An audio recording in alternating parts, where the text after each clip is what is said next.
Hi last Cloudians, we are live with A2 in the game. Good luck to y'all, and I'm gonna be doing my pulls now. As you can see, not a lot of gems to play with, but I'm cashing in on her, right? Let's go, first pull. Come on, Zekers. And it's a blue, not a good start, but you know, things might change, Alright, one cutscene. 2 cutscenes. Shit. Okay, so I haven't gone to look at A2 at all. This is the first thing I'm doing, well, you know, immediately after the maintenance, so...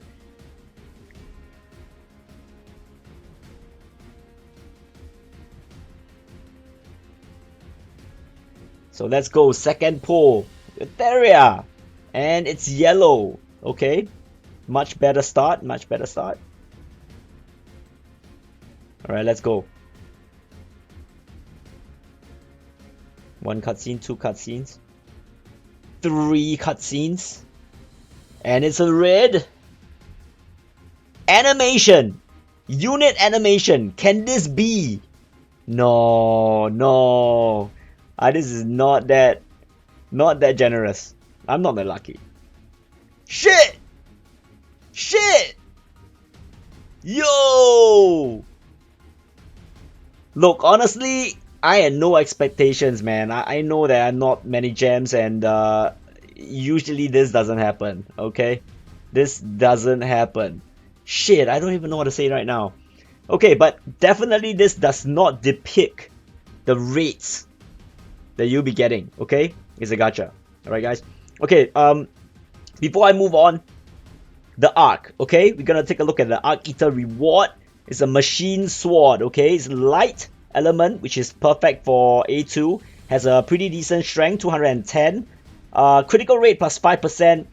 That is nice. When defeating an enemy, STR plus 2% up to 10 times. Okay, so basically, you know, if you're gonna play her in a boss fight, it's just a boss fight with no units to be killing, this will not be working too well. So honestly, if there's nothing to kill, she's only having the plus 5% crit, which I don't really think that it's that far off as good, because we do have other light elemental weapons already.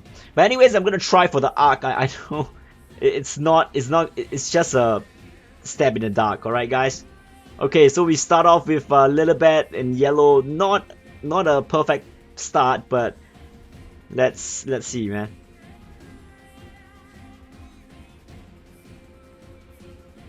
Two cutscenes, 3 cutscenes. Oh, it's turning red. Arc animation, no. Okay, let's not get our hopes too high, okay? Let's not get my hopes too high, okay? Alright, let's see what we get. Oh my... This is not happening, boys. I mean, I can't even believe it, man. I don't know what to say right now. I don't know, man. This is crazy, man. I was expecting me to get burned, man. Okay, I do hope that everybody gets lucky like this. I mean, this is new to me. Okay, getting the Arc and the character after consecutively? What? Okay. Luck is shining on me today. Alright, where we are going on from this is that we're gonna take a look at the paid gears, okay, for A2.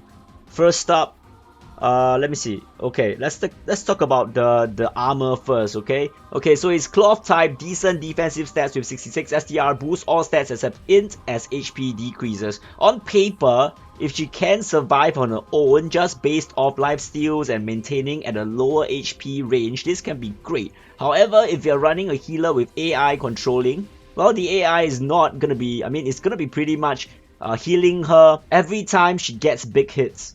So you can, however, control your healers manually to only heal when she's really close to death. That can make this more useful. It also gives her some resist. However, if I'm not wrong, her weakness is lightning, which this does not give any resistance to that.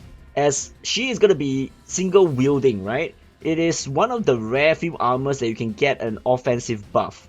I mean, if she gets a 10% buff from this at a 1.4k base STR, that's 140 STR right there. Not too shabby. Adding the 66 STR from the base, that makes this almost equivalent to another weapon. Pretty good in my opinion. Alright, let's move on to the sword.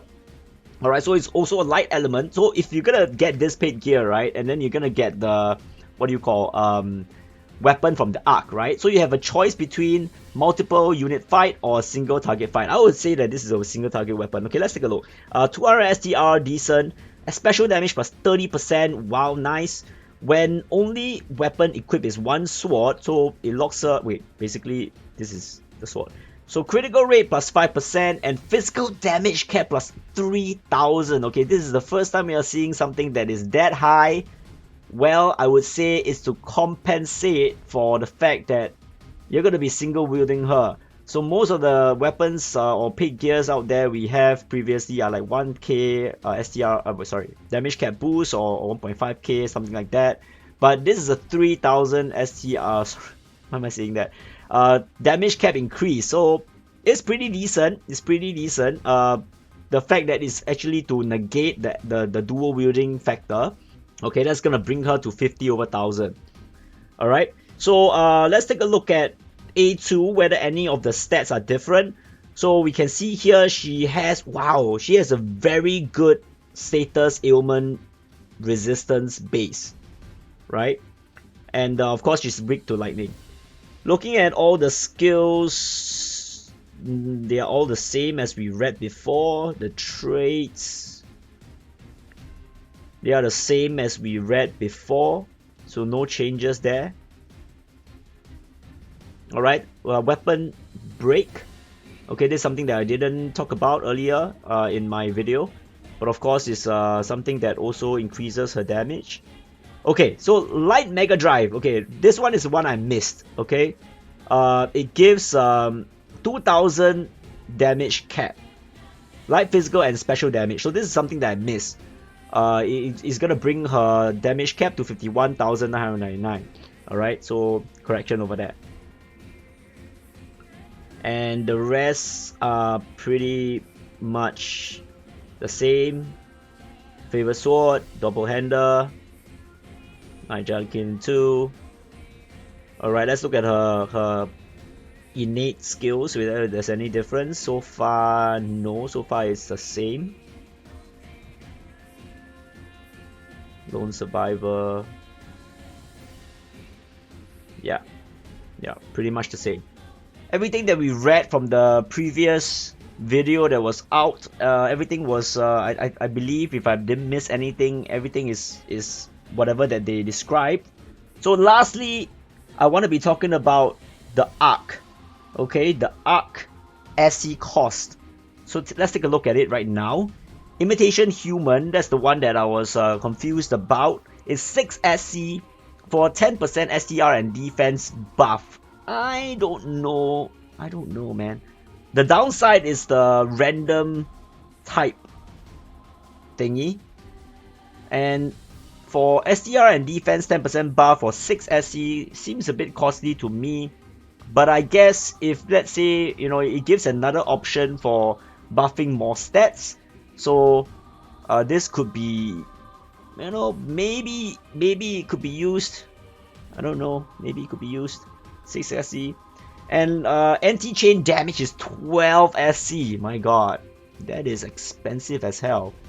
The effects is good, but 12 SC feels a little bit high for me. Like, you know, Ruto definitely can use it. I'm not too convinced that... Okay, I will have to do some testing to see whether this can actually be more beneficial than than putting other skills on. 12 SC is potentially like cost of like 2 skills, you know, 2 medium-sized skills. So maybe I'll need to do some testings regarding that. But anyways, it is a good skill. It is a good skill. So take nothing away from that. Alright guys, this is it for me. I hope that you guys get lucky If you enjoyed the video, give a like, subscribe, and all those good stuff. Yeah, I'm gonna be trying her out and see what I can find. I'll make a video if I can find interesting stuff about her. So stay tuned for that. And thank you all for watching. Stay safe, and I will see you in the next one.